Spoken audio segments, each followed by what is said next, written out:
Hello students, welcome to हमारा शिक्षा ज्ञान। आपका स्वागत है क्लास 10 साइंस के एक बेहतरीन वीडियो लेक्चर में। आज इस वीडियो में हम डिस्कस करेंगे क्लास 10 साइंस के एक बहुत ही शानदार टॉपिक को, जो कि प्रतिवर्ष बोर्ड परीक्षाओं में पूछा जाता है और ये इस बार भी बोर्ड परीक्षा में पूछे जाने वाला है। तो इस बात को ध्यान में रखते हुए हम आपके लिए ये टॉपिक लेकर आए हैं। तो चलिए बिना देर किए वीडियो स्टार्ट करते हैं। और आज का जो हमारा टॉपिक है वो है प्रकाश का परावर्तन एवं उसके नियम। तो प्रकाश के परिवर्तन को जानने से पहले हम पहले प्रकाश के बारे में जानेंगे कि प्रकाश क्या होता है। तो प्रकाश, चलिए पहले मैं इसकी डेफिनेशन लिख देता हूँ। प्रकाश एक ऐसा माध्यम है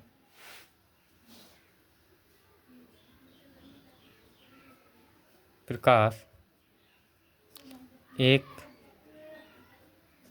ऐसा माध्यम है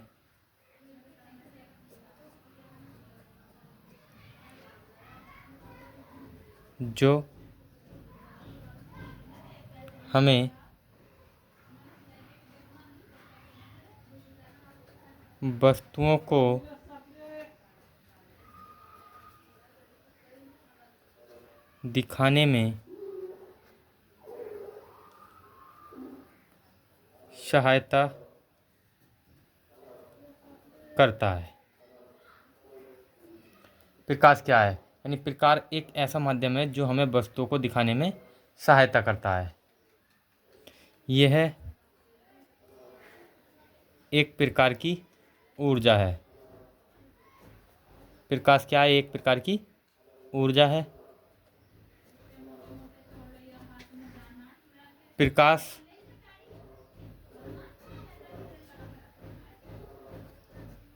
प्रकाश हमारी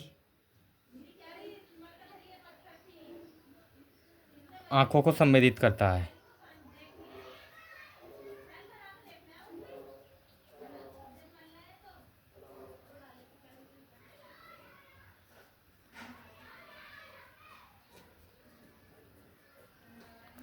यानी प्रकाश क्या है? एक ऐसा माध्यम है जो हमें वस्तुओं को दिखाने में सहायता करता है। यह एक प्रकार की ऊर्जा है। प्रकाश क्या है? एक ऊर्जा ही है।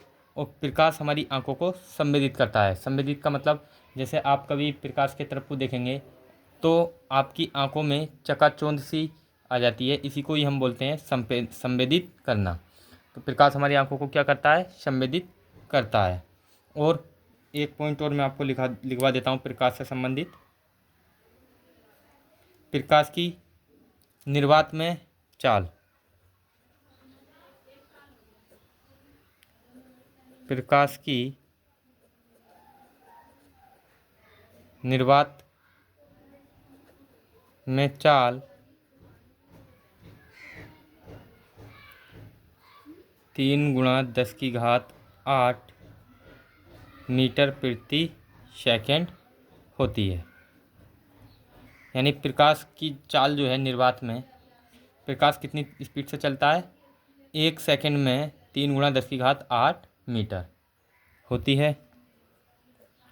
और एक और बात यहाँ पर लिख लेते हैं कि प्रकाश हमेशा सीधी रेखा में चलता है। प्रकाश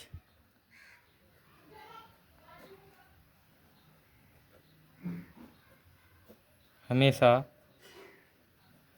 सीधी रेखा में चलता है।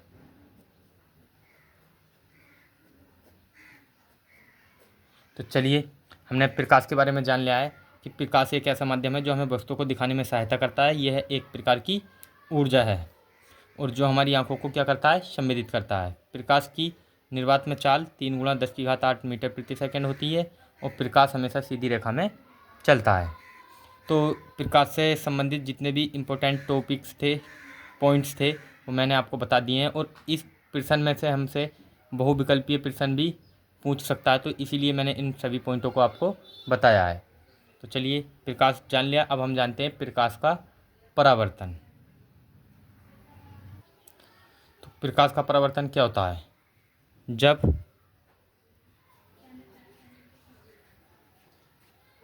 प्रकाश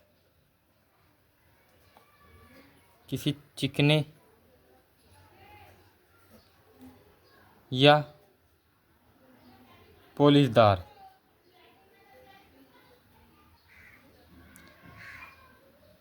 पृष्ठ। जब प्रकाश किसी चिकने या पोलिशदार पृष्ठ से टकराकर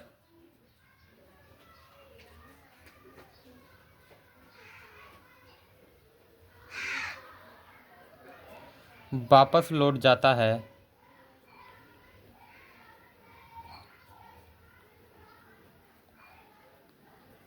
तो यह प्रक्रिया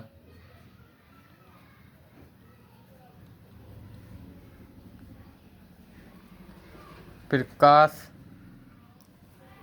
का परावर्तन कहलाती है।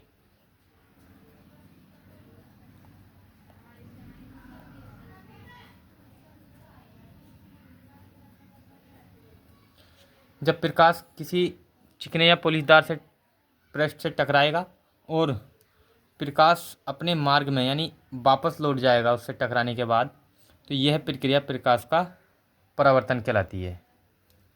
तो चलिए प्रकाश के परावर्तन को मैं आपको एक चित्र की सहायता से समझाने का प्रयास करता हूँ। तो चलिए मैं आपको यहाँ पर समझा देता हूँ कि परावर्तन क्या होता है इस चित्र के माध्यम से। तो यहाँ पर ये जो M1 M2 है, ये हमारा एक दर्पण है, समतल दर्पण, क्योंकि ये दर्पण जो होता है समतल और चिकना पृष्ठ होता है। अब यहाँ से जो ये किरण आ रही है, ये प्रकाश की एक किरण है जो दर्पण के इस बिंदु पर टकराती है, जिसको हम बोलते हैं आपतन बिंदु। इसको बोलते हैं आपतन बिंदु। और ये जो किरण है इसको हम बोलते हैं आपतित किरण। मतलब ये प्रकाश की आने वाली किरण है, दर्पण पर गिरने वाली किरण है, तो जो प्रकाश पर गिरती है उस किरण को हम बोलते हैं आपतित किरण। ये आपतित किरण है। तो ये प्रकाश की एक किरण दर्पण के आपतन बिंदु से टकराई और दर्पण से टकराने के पश्चात ये दूसरी दिशा में लौट जाती है, यानी वापस लौट जाती है। ये कौन सी किरण होगी? जो ये किरण टकरा के वापस जा रही है, इसको हम बोलेंगे परावर्तित किरण। परावर्तित किरण। तो ये आपतित किरण और ये परावर्तित किरण। अब ये जो हमने डॉट डॉट लाइन खींची है, ये जो एक सीधी रेखा खींची है, इसको हम बोलते हैं अभिलंब। जो आपतन बिंदु पर अभिलंब, ये क्या है? हमारा अभिलंब है।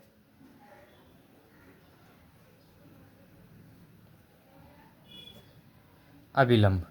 तो इस प्रकार हमने देखा कि ये जो किरण जितना कोण बनाती हुई आ रही है अभिलंब के साथ, ठीक उसी प्रकार उतना ही कोण बनाते हुए अभिलंब से वापस चली जाती है। तो यहाँ पर ये जो कोण है, ये एंगल, इसको हम कहते हैं आपतन कोण। अभिलंब तथा आपतित किरण के बीच में बना कोण, यानी अभिलंब और आपतित, ये अभिलंब है और ये आपतित किरण, उसके बीच में जो बना हुआ कोण है उसको हम बोलते हैं आपतन कोण। तो ये है हमारा आपतन कोण, और आपतन कोण को हम प्रदर्शित करते हैं आई से। और अभिलंब तथा परावर्तित किरण के बीच बना कोण कहलाता है परावर्तन कोण, इसको हम प्रदर्शित करते हैं आर से। तो ये जो कोण हैं दोनों, ये दोनों क्या हैं? आपस में बराबर हैं। और यही क्या है? परावर्तन का पहला नियम है कि आपतन कोण सदैव परावर्तन कोण के बराबर होता है। और दूसरा नियम क्या होता है? दूसरा नियम होता है कि आपतित किरण, परावर्तित किरण तथा आपतन बिंदु पर अभिलंब, ये अभिलंब है आपतन बिंदु पर, ये आपतित किरण है, ये परावर्तित किरण है, और आपतन बिंदु पर अभिलंब, ये क्या है? तीनों एक ही तल में होते हैं। तो यहाँ पर किसके तल में है? ये यहाँ पर दर्पण के तल में है, तो तीनों एक ही तल में होते हैं। ये परावर्तन का दूसरा नियम है, जिनको हम अभी देखने वाले हैं। तो चलिए, अब मैंने आपको समझा दिया कि परावर्तन क्या होता है। जब प्रकाश किसी चिकने पृष्ठ से टकराता है तो उसका जो मार्ग है वो अपने मार्ग में वापस लौट जाता है, इसी को ही हम कहते हैं प्रकाश का परावर्तन। तो चलिए, हमने प्रकाश के परावर्तन के बारे में भी जान लिया है। अब हम देखते हैं परावर्तन के नियमों को। परावर्तन के नियम। तो चलिए अब देखते हैं परावर्तन के नियम। जैसा कि अभी हमने आपको बताया कि परावर्तन के दो नियम होते हैं। पहला नियम होता है परावर्तन कोण सदैव अपवर्तन कोण के बराबर होता है, या इसको कह सकते हैं कि आपतन कोण सदैव परावर्तन कोण के बराबर होता है। क्योंकि अभी मैंने आपको इस चित्र में बताया था कि ये जो आपतन कोण है, ये आपतन कोण आई है और ये परावर्तन कोण आर है, और ये दोनों कोण क्या होते हैं, आपस में बराबर होते हैं। यही हमारा पहला नियम है। और दूसरा नियम क्या होता है कि आपतित किरण, परावर्तित किरण तथा आपतन बिंदु पर अभिलंब तीनों एक ही तल में होते हैं। तो चलिए लिख लेते हैं हम इन नियमों को। पहला नियम है परावर्तन, पहले लिख लेते हैं कि परावर्तन के दो नियम हैं। परावर्तन के दो नियम हैं।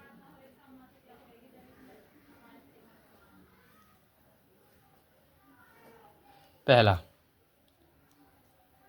नियम है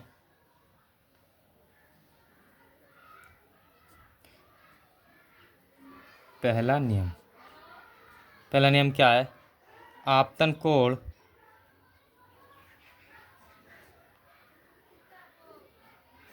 सदैव बराबर होता है परावर्तन कोण के।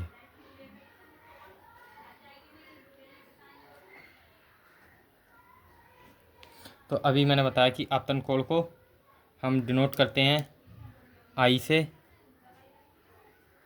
और ये हमारा जो ये चिन्ह है इसको हम बोलते हैं कोण या फिर एंगल। तो एंगल आई बराबर होगा एंगल आर के। आपतन कोण बराबर होता है सदैव आपतन कोण बराबर होता है सदैव परावर्तन कोण के। ये पहला नियम हो गया। अब देखते हैं दूसरे नियम को। परावर्तन का दूसरा नियम क्या होता है। परावर्तन का दूसरा नियम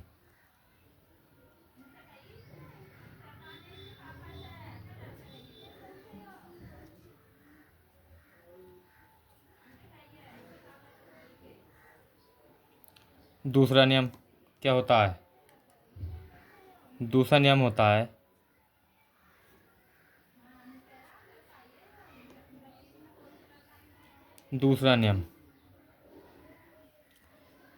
आपतित किरण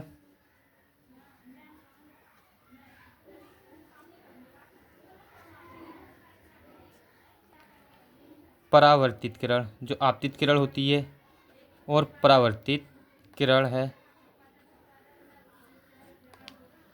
तथा आपतन बिंदु पर अभिलंब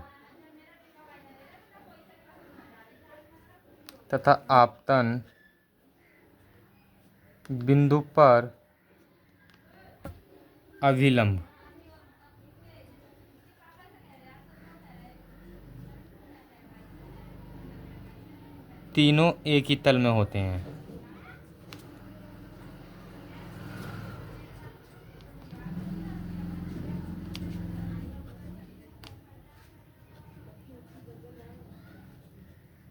तो आपतित किरण, परावर्तित किरण तथा आपतन बिंदु पर अभिलंब तीनों एक ही तल में होते हैं। इसी को हम कहते हैं परावर्तन का दूसरा नियम। तो चलिए, हमने आज का जो टॉपिक था प्रकाश का परावर्तन एवं उसके नियम, उसको बहुत ही शानदार तरीके से आपको समझाया है, और ये इस बार के लिए बहुत इम्पोर्टेंट होने वाला है। तो आप इस टॉपिक को बिल्कुल भी नज़रअंदाज ना करें, इस टॉपिक को अवश्य याद करें। और मैंने आपको समझा दिया है, अब आपको इससे किसी भी प्रकार का अगर प्रश्न पूछा जाएगा तो आप इसको बताने में सक्षम होंगे।